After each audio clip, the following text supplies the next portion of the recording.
गुरुर्ब्रह्मा गुरुर्विष्णू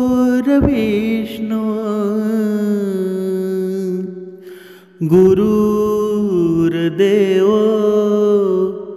महेश्वरा सद्गुरु साक्षात परब्रह्मा तस्मै श्री सद्गुरुवे नमः।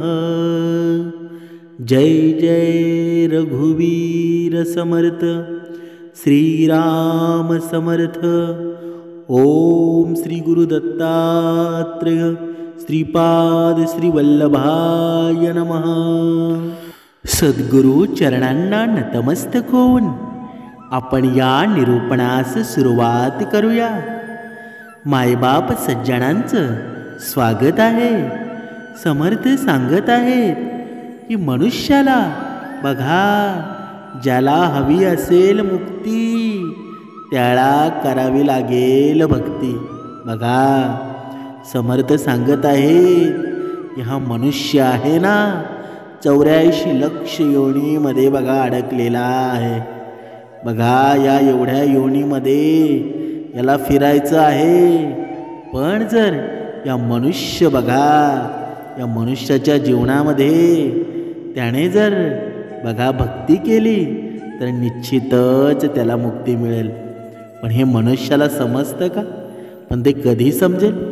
जेव्हा समर्थांची कृपा होईल, जेव्हा सद्गुरूंची कृपा होईल। पण ती कृपा होण्यासाठी आपल्याला या भक्तीमध्ये लीन व्हावं लागेल, आपल्याला या भक्तीमध्ये रमावं लागेल, तेव्हाच हे घडेल ना। समर्थ पुढे सांगत आहे की बघा या कलियुगामध्ये आत्ताची मुलं आहेत बघा एवढे क्रूर कर्म करायला लागली आहेत ना, कधी कधी विश्वासच बसत नाही की बघा एवढा त्याच्या बापाचे कर्म एवढे चांगले असतील, पण हा मुलगा मात्र वाईट कुकर्माचा निवडतो। असं का होतं मात्र?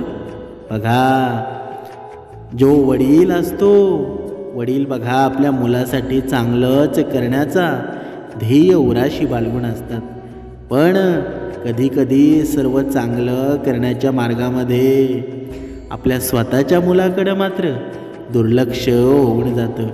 म्हणून अगोदर आपल्या कुटुंबाकडे प्रत्येकाने लक्ष दिलं पाहिजे। आपल्या कुटुंबामध्ये आपली मुलं सुसंस्कृत व्हायला हवी, कारण मानवाची खरी संपत्ती असेल ना तर ते ग्रंथ आहेत। पण आपल्या घरामध्ये एक तरी ग्रंथ आहे का? बघा या गोष्टी आहेत ना, बघा आपल्या घरामध्ये ग्रंथ असावा। आपल्या घरामध्ये बघा नुसतीच मुक्ती मिळते का? जेव्हा ग्रंथ असेल त्या ग्रंथांची बघा एक स्पर्श जरी आपण ग्रंथांना केला ना तरी भरपूर पाप आपले नष्ट होतात। एवढ्या ग्रंथांमध्ये ताकद आहे। बघा तुकाराम महाराजांची जेव्हा पाण्यामध्ये तुकाराम गाथा बुडवली तेव्हा बघा ती परत वरती आली। बघा ती तुकाराम गाथा होती एका दगडाला बांधली आणि त्या दगडासहित बुडवली, पण काही काळानंतर तो दगड बघा दगडासहित वरती आला। बघा ही शक्ती आपल्या या ग्रंथांमध्ये आहे। म्हणून ग्रंथांना कमी समजू नका, कारण मानवाची खरी संपत्ती जर असेल तर हे ग्रंथ आहेत। म्हणून आणि मानवाचा खरा अर्थ असेल ना तर तो परमार्थ आहे। म्हणून माणसाच्या जीवनामध्ये माणसाने परमार्थिक जीवन जगावं। पण आजचा मनुष्य असं करतो का? बघा जोपर्यंत आपण स्वतःच्या मनाला विचारत नाही ना तोपर्यंत कारण सुसंस्कारित पिढी मात्र कधीच घडणार नाही। मानवाची खरी जर चिंता असेल ना तर तो आहे जन्म आणि मरण। बघा आपण कधी कधी एकमेकांना बोलत असतो, ज्याच्या कुटुंबामध्ये बघा संकटाचं वातावरण असतं, खूप दुःख निर्माण होतं, तेव्हा आपण त्याला बोलत असतो की तू चिंता सोडून दे. हा चिंता रोग आहे ना, तो सोडून दे. पण त्याच्या जीवनामध्ये असलेलं संकट मात्र, त्या चिंतेला बघा. पण ती चिंता कसली असते? जन्माची आणि मरणाची. म्हणून माणसाच्या जीवनामध्ये जेव्हा खरा भय निर्माण होतो ना, तो कसला होतो मात्र?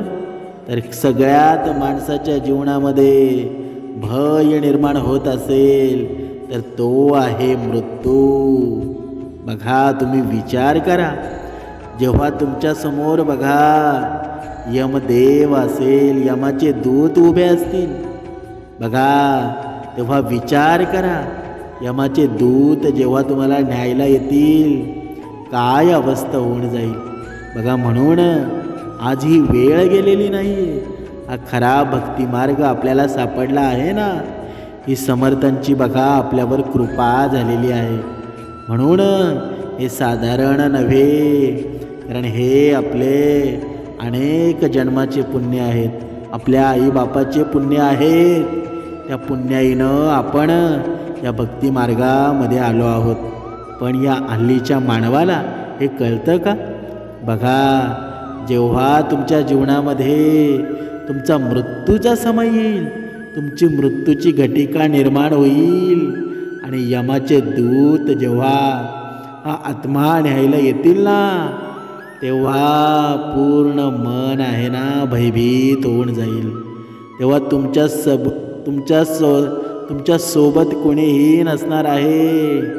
पण जर या परमेश्वराचं नाव तुमच्या मुखात असेल, तुम्ही या भक्तिमार्गामध्ये असेल, तर तुम्हाला यम न्यायला येणार नाही, तर साक्षात आपला गुरु न्यायला येईल. म्हणजेच कोण? म्हणजेच आपला परमेश्वर आपल्याला न्यायला येईल. आणि तो सुद्धा कशात न्यायला येईल? तर बघा, ज्याप्रमाणे त्या पुष्पक विमानामध्ये ज्याप्रमाणे तुकाराम महाराजांना नेऊन बघा साक्षात देव न्यायला आला, तसंच आपल्यासोबत सुद्धा घडू शकतं. बघा, तो काळ वेगळा होता आणि हा कलियुग आहे. पण या कलियुगामध्ये नक्की भक्तिमार्ग करायचा तरी कसा? बघा, भरपूर तुम्ही निरूपणं ऐकली असतील, भरपूर कीर्तनं ऐकली असतील, भरपूर सत्संग ऐकली असतील.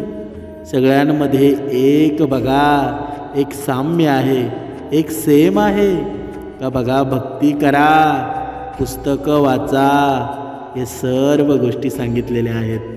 पण जर खरा भक्तिमार्ग तुम्हाला जर घडायचा असेल ना, तर तो आहे पहिली गोष्ट सत्य बोला. बघा, तुम्ही कधीही सत्य बोला. दुसरी गोष्ट, दुसऱ्याच्या जीवनामध्ये सुख निर्माण जर तुम्ही केलं ना, तर तुमच्या जीवनामध्ये सुद्धा सुख निर्माण होईल. आणि जर दुसऱ्याच्या जीवनामध्ये तुम्ही जर दुःख निर्माण करत असाल, तर तुमच्या जीवनामध्ये कधीच सुख निर्माण होणार नाही. बघा, आता तुम्ही इथे मला प्रश्न विचाराल की जे क्रूर कर्म करत आहेत ते सुद्धा त्यांचं जीवन व्यवस्थित जगत आहेत, ते सुद्धा पैसा कमवत आहेत. पण समर्थ इथे या भक्ताला सांगत आहेत की तू त्यांच्याकडे लक्ष देऊ नकोस, कारण ते सुख आहे ना, ते क्षणिक आहे. या क्षणिक सुखाकडे तू मात्र लक्ष देऊ नकोस, कारण येणारा काळ आहे ना, येणारा काळ ज्याच्या मुखामध्ये हरिनाम आहे त्याचाच असणार आहे. म्हणून जो भक्तिमार्ग आहे त्या भक्तिमार्गाला अजिबात सोडू नकोस, कारण या भक्तिमार्गामध्ये जो असेल ना त्याला कळी काळाचे भय राहणार नाही. म्हणून समर्थ सांगत आहे की हे मनुष्या, तुझी संगत अशी ठेव ना की तुझ्या संगतीमध्ये संत संगती झाली पाहिजे. तू जिथे जाशील ना तिथे तुझे हात दोन्ही जोडले गेले पाहिजेत. नाहीतर या कलियुगामध्ये बघा आपली संगत कुणाशी होते?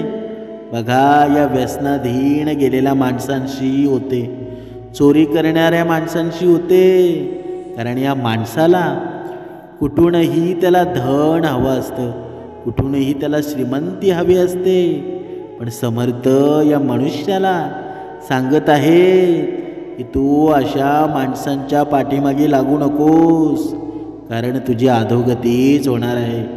पण जर तू चांगल्या संगतीमध्ये राहिलास तर तुझी हार झाली तरी तुझा विजयच होऊन जाईल, तू जिंकूनच जाशील.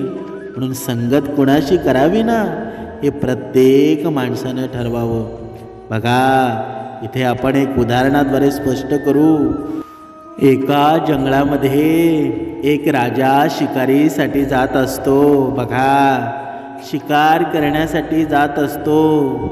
पूर्ण दिवस निघून जातो, अर्धी रात्र होते आणि अर्धी रात्र झाली असताना राजाला मात्र शिकार कुठेच मिळत नाही.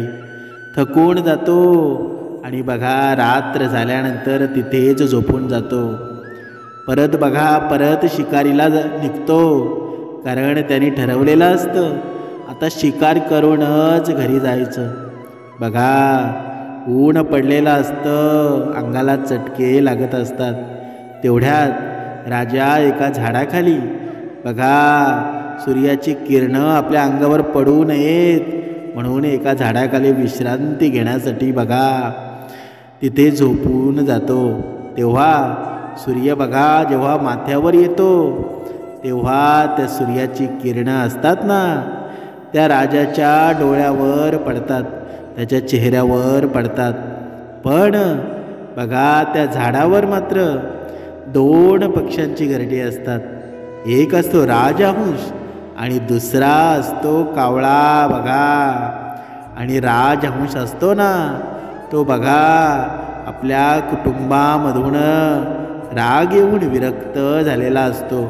कारण बघा राजहंसांच्या बघा त्याला आपल्या कुटुंबामधून हाकलून दिलेलं असतं.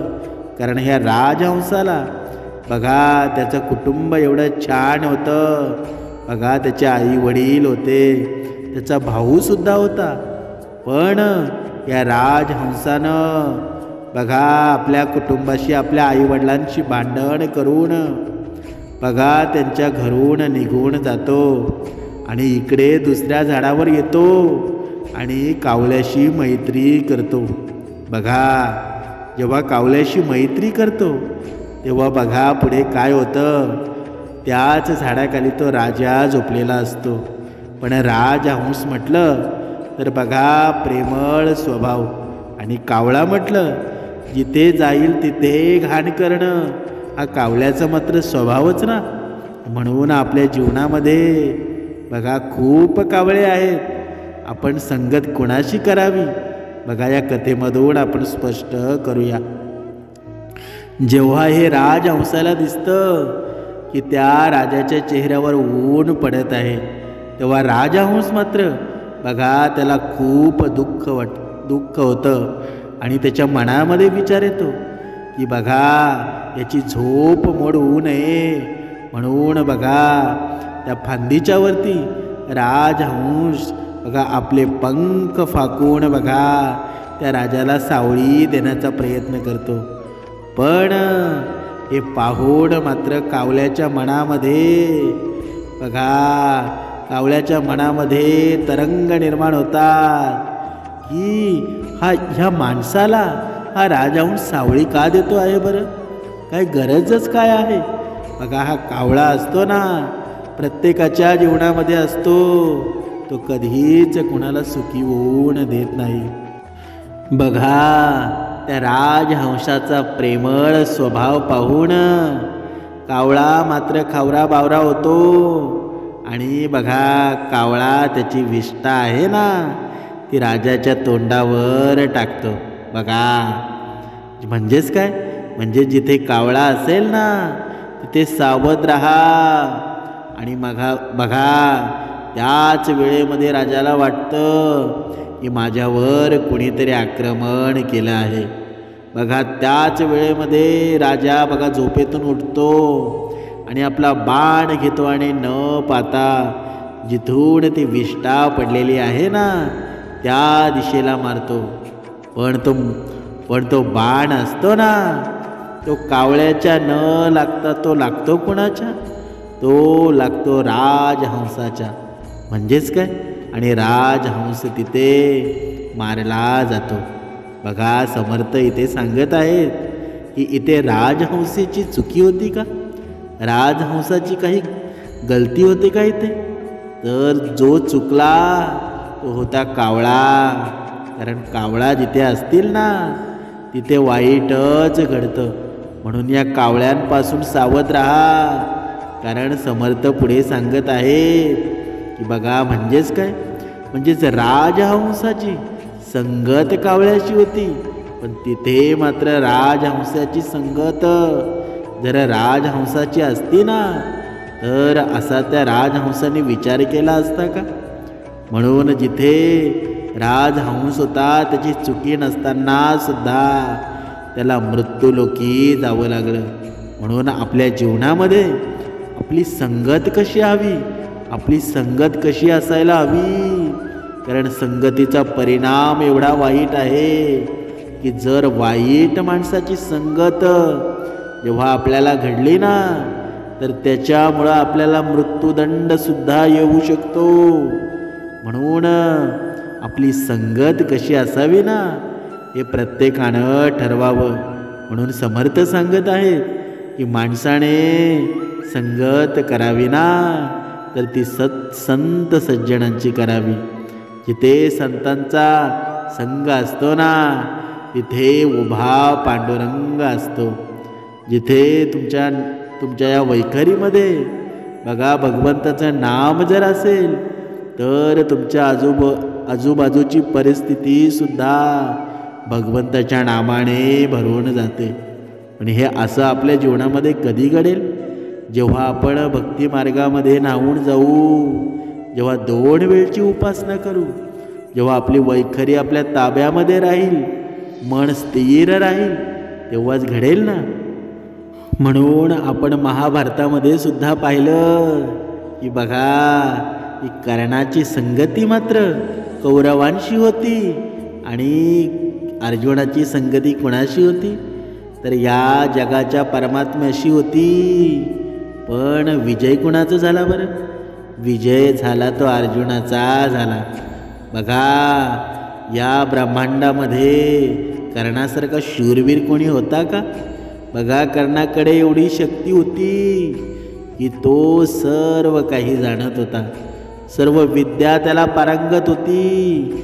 असं वाटू लागलं होतं की कर्णासारखा धनुर्धर कोणीच नाही आणि नव्हताच. पण जिथे सद्गुरूंची कृपा होते, तिथे कितीही धनाढ्य असू द्या, कितीही बलाढ्य असू द्या, त्याची बघा तो अहंकारी झाला ना, तर त्याची मातीच होते. हे आपण महाभारतामध्ये पाहिलं. आणि हे मानवानं आज या कलियुगामध्ये लक्षात ठेवलं पाहिजे. कारण तुकाराम महाराजांची सुद्धा संपत्ती कमी होती का? आजचा जर विचार केला तर जेवढे मंत्री आहेत ना आपल्या, बघा आपल्या या भारतातले, जेवढ्या मंत्र्यांची संपत्ती एकत्र केली तरी बघा तेवढी त्यांच्यापेक्षा दुपटीनं तुकाराम महाराजांची संपत्ती होती. पण त्या संपत्तीला लात मारून भगवंताची कास धरली, भक्ती केली बघा. आणि या भक्तीच्या जोरावर साक्षात भगवंत तुकाराम महाराजांना न्यायला आले. पण असं सुद्धा आपल्या बाबतीत कधी घडेल? नक्कीच घडू शकतं. पण आपण भगवंताची भक्ती केली तर ना. पण हा कलियुगातला मनुष्य आहे, या धनासाठी, या पैशासाठी काहीही कर्म करायला तयार आहे. काहीही त्याला चालेल, पण पैसा मात्र आला पाहिजे. पण असा परमार्थ घडेल का कधी? तर कधीच घडणार नाही. समर्थ पुढे सांगत आहे, या जीवनामधली, या संसारामधली सर्वात जर निर्मळ आणि अनमोल गोष्ट असेल तर ते आहे समाधान. समाधान मानवाच्या नशिबात सुद्धा नाही. म्हणजेच काय? म्हणजे समाधानाला शोधण्यासाठी माणूस बघा या सुखाला शोधण्यासाठी कुठे कुठे फिरत आहे, पण समाधान नावाचा पक्षी आहे ना, तो मानवाला त्याच्या हातात लाभत नाही. पैसा लाभतो, सुख लाभतो, पण समाधान आहे कुठे? तर बघा, हा समाधान नावाचा पक्षी ज्याच्या हातामध्ये लागतो ना, तो तेच संत होतात. बघा, समर्थ सांगत आहेत, नक्की समाधान म्हणजे नक्की तरी काय? बघा, एका उदाहरणाद्वारे आपण स्पष्ट करूया. बघा, फार वर्षापूर्वीची ही एक गोष्ट आहे. बघा, एक राणी असते आणि आपले ओळे केस सुकवण्यासाठी राजवाड्याच्या छतावर गेली असता तिने आपल्या मौल्यवान कंठा म्हणजे गळ्यातला हार, बघा तो गळ्यातला हार काढून बाजूला ठेवला आणि ते केस विंचरू लागली. इतक्यात तिकडून एक कावळा आला आणि तो कावळ्याला तो गळ्यातला हार म्हणजेच काहीतरी खाण्याची गोष्ट वाटली व तो कंठा घेऊन कावळा उडून गेला. बघा, एका झाडावर बसून त्याने कंठा खाण्यासाठी प्रयत्न केले. मौल्यवान अशा कंठ्यामध्ये हिरे जडलेले होते. कठोर अशा हिऱ्यांवर चोच मारून तो थकला. त्याने ते खाण्याचा बघा नाद सोडून दिला. तो कंठा तसाच झाडावर लटकत ठेवून त्याने आकाशात भरारी मारली आणि त्या अन्नाचा शोध घेण्यासाठी बघा इकडे राणीने केस विंचरले व तिच्या लक्षात एक गोष्ट आली की आपल्या मौल्यवान कंठा गायब झाला आहे. इकडे तिकडे शोध घेऊनही तिला तो सापडेनासा झाला. शेवटी ती रडत राजाकडे गेली आणि म्हणाली, महाराज, माझा प्राणप्रिय असा बघा गळ्यातला हार आहे ना, तो चोरीला गेला आहे. तुम्ही त्याचा शोध घेण्याचे आदेश द्या. बघा, राजा म्हणाला, दुसरे इतरही दागिने आहेतच, बघा ते तू घाल. तो कंठा कशाला पाहिजे तुला? राणीने ऐकलं नाही व तोच कंठा पाहिजे म्हणून हट्ट धरून बसली. बघा, राजाने कंठा शोधण्याचे आदेश दिले आणि बघा सर्वजण तो शोधू लागले, पण कोणाला काही तो कंठा मात्र सापडेना, तो हार मात्र सापडेना. राजाने कोतवालाला बोलावून सांगितलं की आज तू तो सर्व शिपाई सैनिक प्रजा सर्व मिळून त्या हाराचा शोध घ्या. जो कोणी तो हार आणून देईल ना, त्याला आपण अर्धे राज्य बक्षीस देऊ. बघा, म्हणून अशी ही घोषणा त्याने त्यावेळी केली आणि अर्धे राज्य बक्षीस मिळेल या आशेने सर्वजण कामाला लागले. बघा, सगळीकडे शोध यंत्रणा सुरू झाली. शोधता अचानक कोणाला तरी तो हार बघा एक ठिकाणी सापडला. एका घाणेरड्या पाण्याच्या नाळ्यामध्ये त्याला तो हार दिसला. पाणी इतके घाणेरडे होते की जवळून जाताना सुद्धा किळस यावा. दुर्गंध सर्वत्र पसरला होता. पण त्या पाण्यात तो हार पडलेला दिसून बघा हार दिसता क्षणी अर्धे राज्य बक्षिसाच्या आशेने एका सैनिकाने त्या पाण्यात उडी मारली. सगळीकडे शोधलं, त्याने पण हार काही मिळाला नाही. हार जणू गायबच झाला. सैनिकाने मारलेली उडी पाहून कोतवालाच्या मनातही लोभ निर्माण झाला. त्यानेही अर्धे राज्य मिळवण्यासाठी त्या नाळ्यात उडी मारली, पण हार पुन्हा गायब झाला. बघा, त्या दोघांना जसा हार दिसला तसा इतर प्रजनांनाही दिसला. बघा, सगळेजण बक्षिसाच्या आशेने त्या घाण पाण्यात उड्या मारू लागले, पण हार मात्र कुणाच्याच हातात येत नव्हता. सगळेजण उडी मारता येते पाहून मंत्री, सरदार, मुख्य प्रधानही यांनीही अर्ध्या राज्याची हाव सुटली व तेही घाणेरड्या पाण्यामध्ये उड्या मारू लागले, पण हार काही सापडेना. बघा, जेव्हा कोणी उडी मारली तेव्हा हार गायब होऊन बघा, जेव्हा जो उडी मारायचा तेव्हा तो हार मात्र गायब होऊन जाईल. हार काही सापडत नाही हे लक्षात जेव्हा आलं ना बघा, तेव्हा तो मनुष्य त्या पाण्याचा वास सहन न झाल्यानं पटकन पाण्यातून निघून बाहेर येईल व तो बाहेर पडता क्षणी हार पुन्हा दिसू लागे. बघा, मंत्री, सरदार, मुख्य प्रधान यांनी घाणेरड्या पाण्यात उड्या मारून हार शोधण्यासाठी प्रयत्न केले. हे राजाच्या कानावर गेलं व त्याला वाटलं की यांनी जर हार शोधला तर मला माझं अर्ध राज्य गमवावं लागेल. त्यासाठी राजाही तेथे आला व त्याने आपली राजवस्त्र उतरवली आणि त्याने हे त्या नाळ्यात उडी मारली. बघा, त्याच वेळेस तिथून एक संत जात होते, संत महात्मे जात होते. त्या राजाला उडी मारलेली पाहिली आणि ते मोठमोठ्याने हसू लागले. त्यांनी विचारलं, हे काय चाललं आहे राजन? सगळे बघा, सगळे जण असे चिखलात बघा त्या घाणीत माकले आहात. राजा असणारा माणूस असला घाणेरड्या पाण्यात का उडी मारतो बरं? बघा, लोकांनी उत्तर दिलं, राणीचा हार पाण्यात पडला आहे म्हणून सर्वजण पाण्यामध्ये उड्या मारत आहेत. पण उड्या मारता क्षणी कसा कोण जाणे तो हार गायब होत आहे.